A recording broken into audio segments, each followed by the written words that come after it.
Assalamualaikum warahmatullahi wabarakatuh.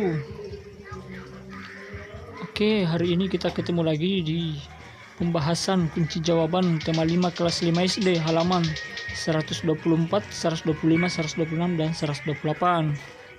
Sub tema 3 pembelajaran 4. Oke, langsung saja ini dia. Ayo membaca potensi Indonesia sebagai negara maritim dan agraris. Ini dia.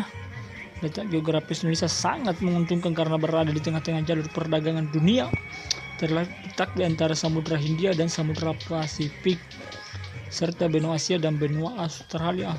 Sejak dahulu kala Indonesia tidak pernah sepi, khususnya oleh kapal-kapal yang membawa komoditas perdagangan dari satu negara ke negara lain. Tidak hanya itu, sumber daya yang tersimpan dalam laut Indonesia ternyata amat potensial. Data Food and Agriculture Organization atau FAO 2015 menyebutkan bahwa Indonesia penghasil terbesar di dunia untuk produk rumput laut dan tuna. Indonesia juga menjadi penghasil kepiting dan udang terbesar kedua setelah Cina. Beragam produk unggulan perikanan tersebut tersebar di wilayah Nusantara. Sentra produksi udang berada di wilayah Sumatera dan Jawa Barat. Kepiting terbesar di Jawa, Sumatera, dan Kalimantan. Penghasil utama rumput laut berada di wilayah Sulawesi dan Nusa Tenggara. Sementara itu, kawasan penghasil tuna terfokus di Papua dan Maluku dan Sulawesi Utara. Dari angka ini hanya sekitar 10% yang saat ini telah dieksplorasi dan dimanfaatkan. Selain itu, perairan Indonesia menyimpan 70% potensi minyak karena terdapat kurang lebih 40 cekungan minyak yang berada di perairan Indonesia. Wah. Negara kita negara yang kaya ya. Oke, sangat dikenal dengan negara maritim. Ini dia. Indonesia juga merupakan sebuah negara agraris, penghasil rempah-rempah dan memiliki tanah yang subur, kelapa sawit, beras, jagung, cengkeh, tembakau, teh, kopi, dan tebu. Itu dia ya. Aneka rempah-rempah seperti lada hitam, lada putih, kayu manis, biji pala, dan vanili merupakan itu hasil pertanian yang terus diekspor. Oke, itu dia. Silahkan dibaca sampai selesai ya.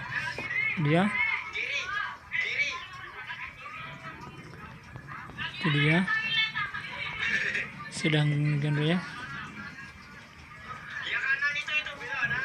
Oke, ini dia sistem komunikasi dan transportasi ya.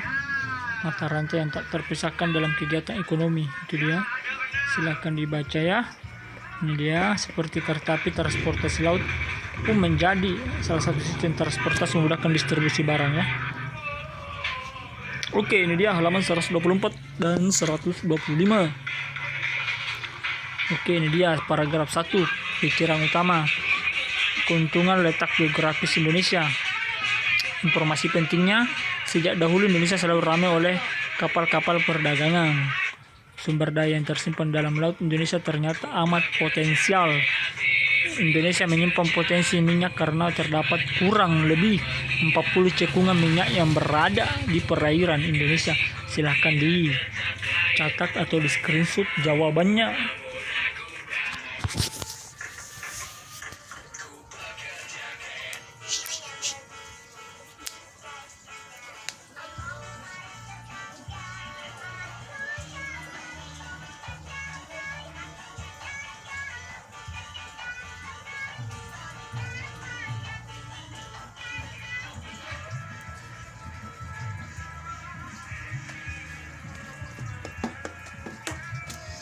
Oke, silahkan dicatat ya.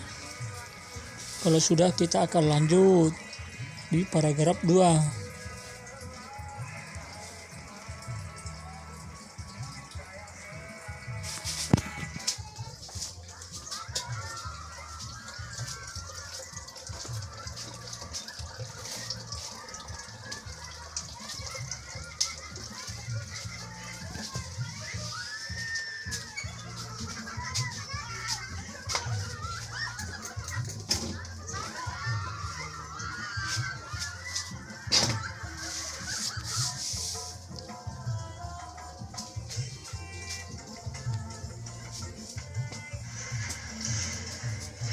Oke, ini dia paragraf kedua. Indonesia juga merupakan negara agraris. Hasil perkebunan pertanian Indonesia antara lain kelapa sawit, beras, jagung, cengkeh, tembakau, teh, karet, kopi, dan tebu.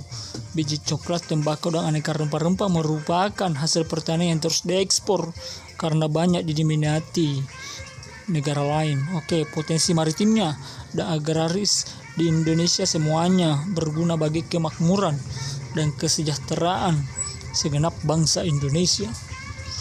Oke, itu dia negara kita. Negara Indonesia merupakan negara agraris dan negara maritim karena kita penghasil di darat maupun di laut ya, menghasilkan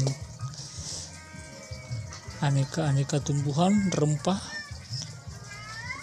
dan di laut kita memiliki banyak hasil laut seperti udang, kepiting, rumput laut, ikan tuna. Oke, negara-negara yang sangat kaya, makmur, dan semoga masyarakatnya semua sejahtera ya. Oke, adik-adik, itu dia.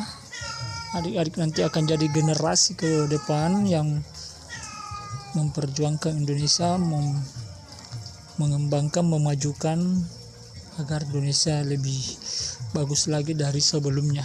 Oke, amin. Oke, ini dia 3 peran penting sistem komunikasi. Saat ini jaringan komunikasi telah dibangun hingga menjangkau wilayah-wilayah terpencil di Indonesia. Jaringan komunikasi ini akan memudahkan berbagai transaksi ekonomi. Jaringan komunikasi juga menyatukan bangsa karena mempermudah hubungan antar suku yang berada di tempat yang terpisah atau terpencil. Jadi sekarang ini komunikasi sudah sangat-sangat luas ya, maupun di daerah terpencil sudah memiliki jaringan dan bisa menelpon, WhatsApp, dan ataupun SMS ya, dan sudah bisa memakai internet dan bisa chat di media sosial ya. Oke, jadi saat ini jaringan sudah luas baik daerah terpencil maupun yang di perkotaan. Oke, peran penting sistem transportasi, ini dia pemenuhan kebutuhan barang didistribusikan melalui jaringan transportasi. Pemerintah membangun sistem transportasi baik transportasi udara, darat, dan laut atau laut yang lebih baik untuk mempermudah dan mempercepat perjalanan ya. Oke, jadi dulu orang masih jalan kaki ya, pergi di pasar untuk menjual hasil buahnya, hasil kebunnya, atau hasil lautnya. Tapi sekarang ini sudah ada motor. Awalnya sepeda dulu, baru ada motor, dan ada transportasi umum seperti delman, dokar, bemo. Sekarang sudah ada mobil ya, angkot, dan sampai saat ini sudah canggih, sudah ada aplikasi ojek online ya, yang mempermudah untuk orang menjalankan aktivitasnya ya di jalan. Jadi sudah ada transportasi. Oke, dulunya masih sangat-sangat susah ya. Oke, itu dia adik-adik ya. Semoga adik-adik bisa mencapai, meraih cita-citanya dan bisa memajukan Indonesia. Amin. Kesimpulan, Indonesia memiliki potensi yang sangat tinggi untuk menjadi negara maju.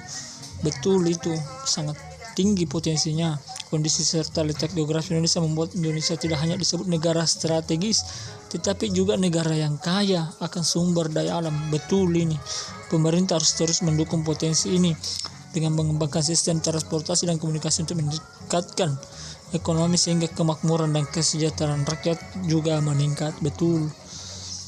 Semoga kita bisa makmur dan sejahtera seperti negara-negara yang sudah maju ya. Negara-negara yang sudah maju, dia menggaji orang-orang yang tidak punya pekerjaan, yang pengangguran dia digaji oleh pemerintah ya, yang diberikan pekerjaan yang layak. Jadi di sana sejahtera ya masyarakatnya. Oke, ayo berkreasi pada halaman 125 dan 126. Ini dia jawabannya. Sektor ekonomi dahulu kala target pasar perdagangan lebih sempit. Betul, pembeli dan penjual harus bertemu dalam kegiatan jual beli.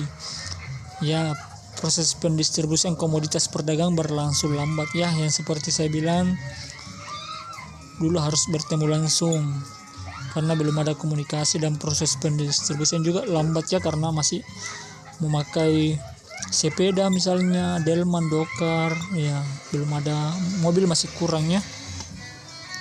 Oke, saat ini target pasar perdagangan lebih luas karena didukung teknologi komunikasi seperti internet. Sudah banyak jual beli online, bisa belanja di check out di keranjang, meskipun di Papua, di Jakarta, di Aceh sudah bisa belanja ya.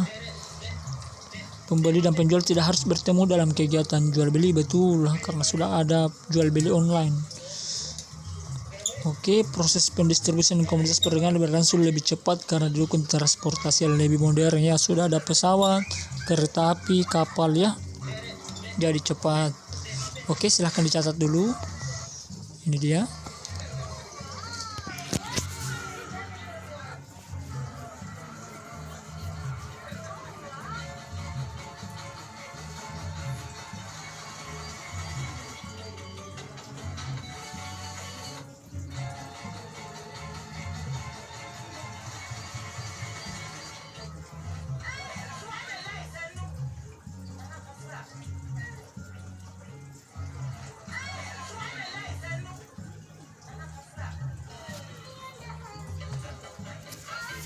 Oke, kalau sudah sistem komunikasi orang dulu itu dahulu kali itu orang hanya dapat berkomunikasi secara tatap muka.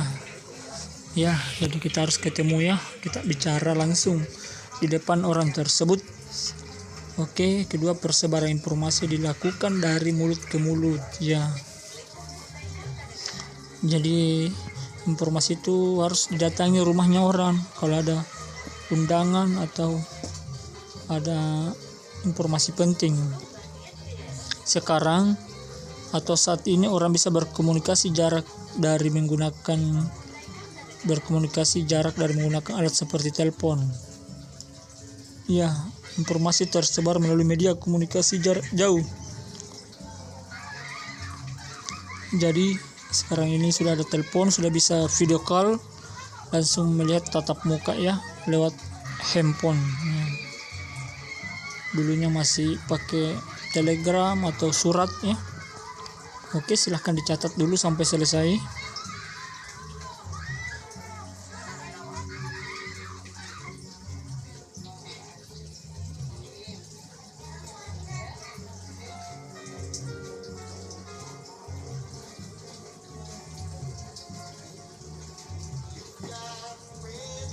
Kenapa?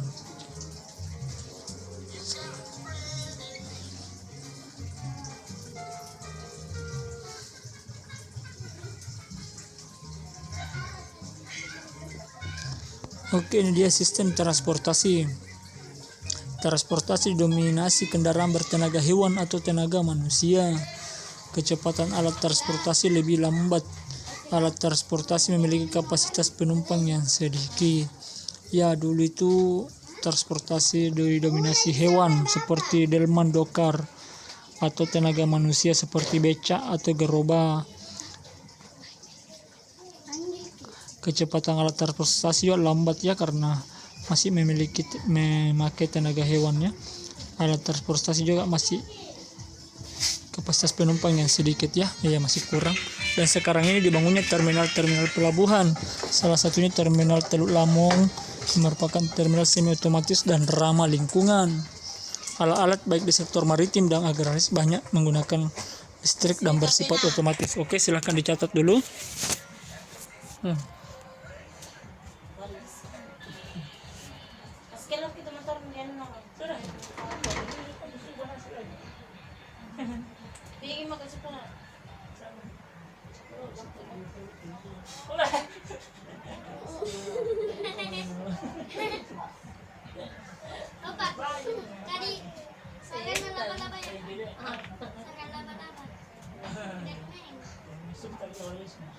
Ada kuala tu jauhing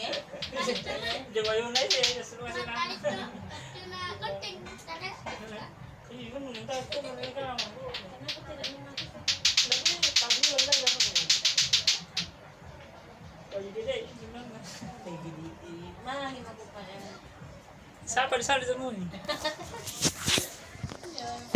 Tanya ini orang di atas kami sama di situ. Tidak ada. Udah, Oke, kalau sudah ini dia halaman 127 dan 128 wawasan Nusantara. Oke, silahkan dibaca sampai selesai ya.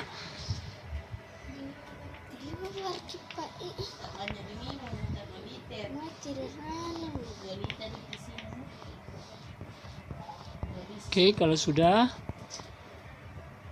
ini dia bacaannya.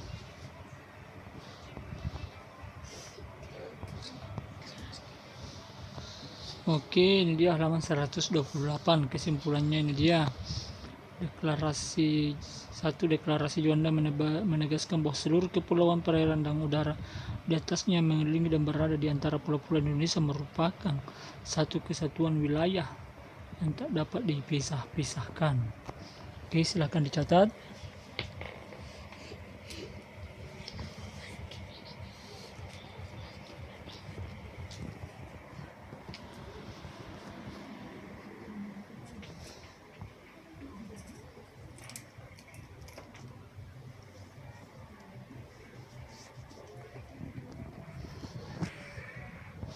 Nomor 2, wawasan Nusantara mengutamakan kesatuan wilayah dan menghargai kebinekaan atau keragaman untuk mencapai tujuan nasional. 3, dalam pembangunan nasional, wawasan Nusantara mencakup perwujudan Kepulauan Nusantara sebagai satu kesatuan politik, sosial dan budaya, ekonomi serta pertahanan dan keamanan. Oke, silahkan dicatat.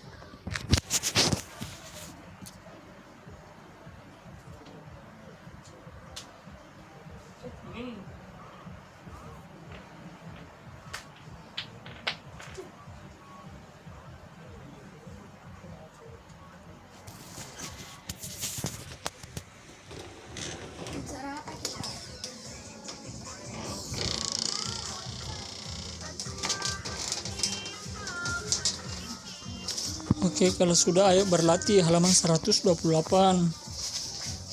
Jelaskan apa yang dimaksud dengan wawasan Nusantara. Ini dia jawabannya.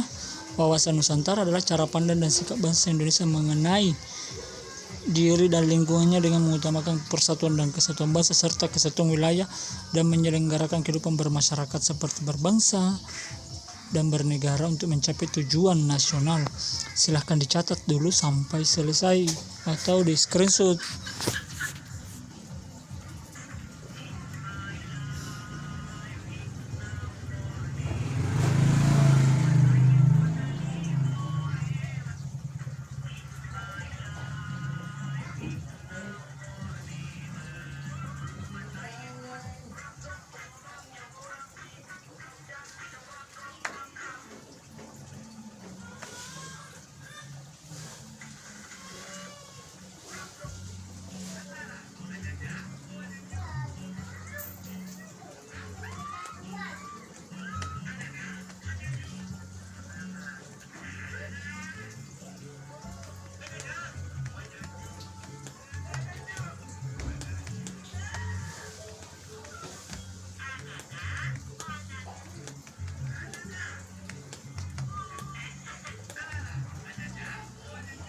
Oke, nomor 2, manfaat ekonomi seperti apakah yang diperoleh bangsa Indonesia karena pengaruh letak geografisnya. Ini dia jawabannya.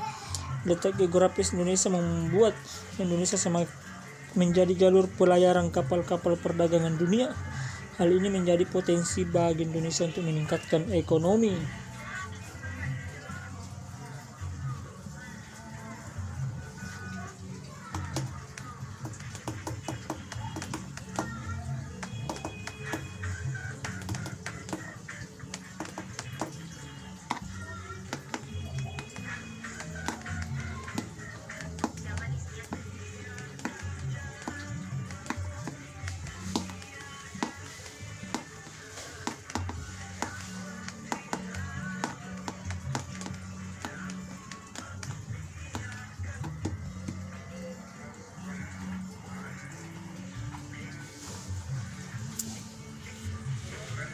Tiga, bagaimana caramu untuk meningkatkan persatuan dan kesatuan antara teman satu sekolah yang memiliki perbedaan latar belakang ekonomi?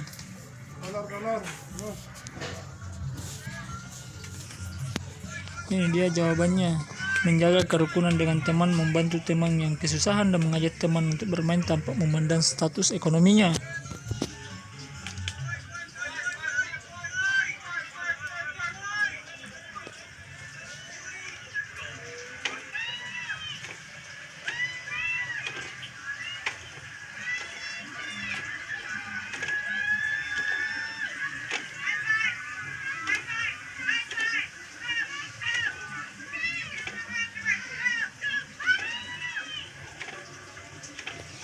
Oke, 4. Bagaimana penjelasanmu tentang perkembangan teknologi transportasi saat ini dibandingkan dengan zaman dahulu? Alat transportasi telah berganti dari transportasi bertenaga manual menjadi tenaga bahan bakar minyak dan listrik. Perubahan ini juga membuat alat transportasi saat mampu melaju lebih cepat dan dapat menampung penumpang lebih banyak. Selain itu, saat ini alat transportasi didukung oleh sistem online seperti pada mode transportasi ojek dan taksi.